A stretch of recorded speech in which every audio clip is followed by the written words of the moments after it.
đúng rồi, ca ca.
Ấy đừng này em con.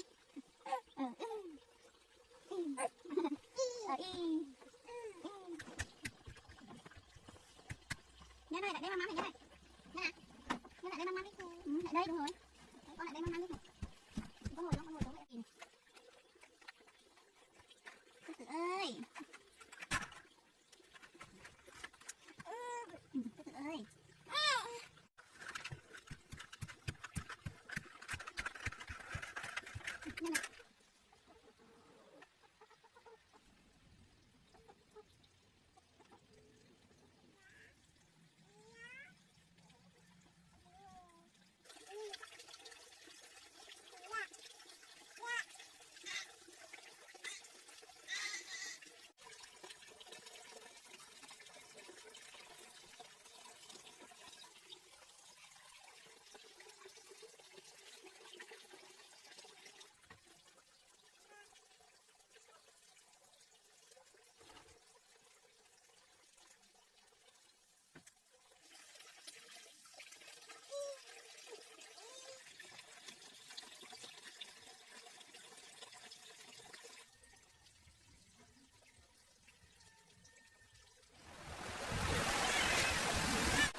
ông.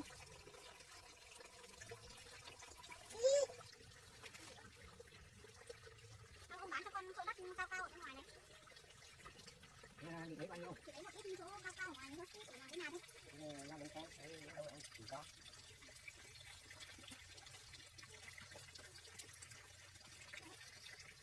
Đấy, làm nhà thì là cái trên cao này, phải nó ngập. Đấy, chúng ta đi đây. Đây là làm cái này là cái này cao hơn là không?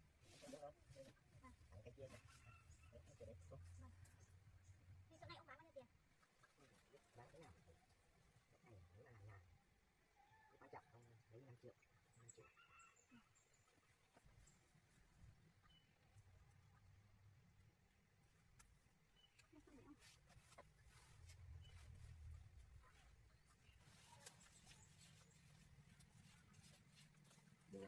Bây giờ ông bán cho con đến đâu ông đi cắm cây của con.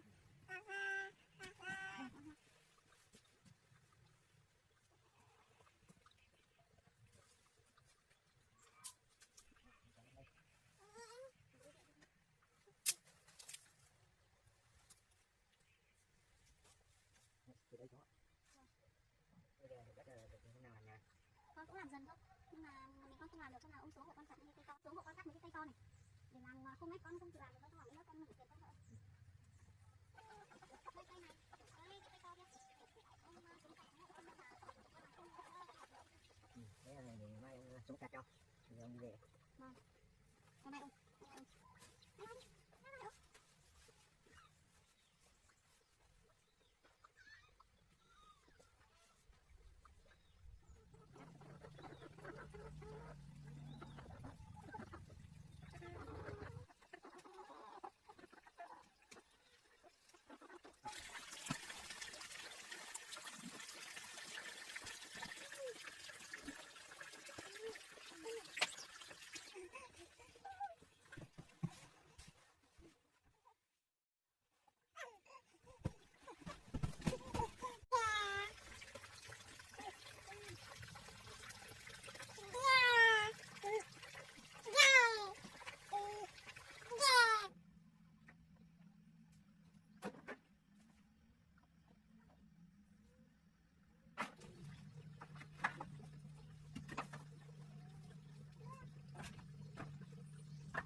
khoai mì. Đúng rồi. Khoai mì đúng rồi.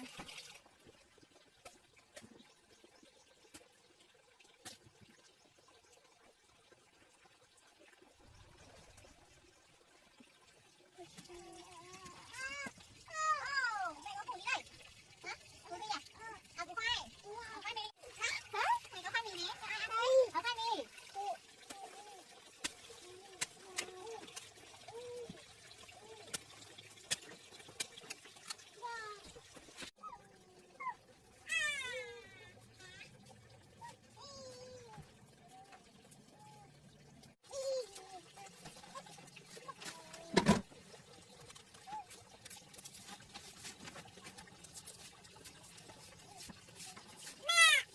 Hả? Củ sắn em ạ. Củ sắn đây. Củ sắn người ta nói à? Con nói sao? Hả? Củ sắn.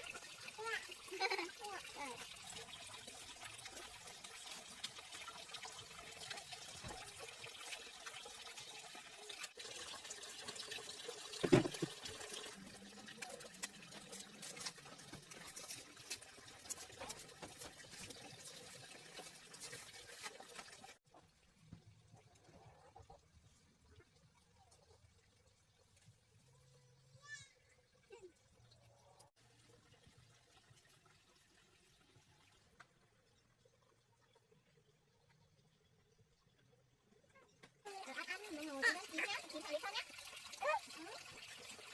Chín lại lấy cho. Ăn. Này không? Đúng rồi.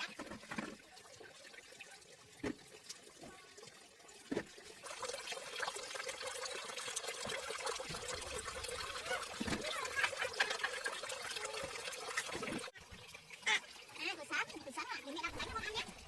Nhá, làm bánh. Làm bánh cho con ăn.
kìa, đúng rồi. Tiền.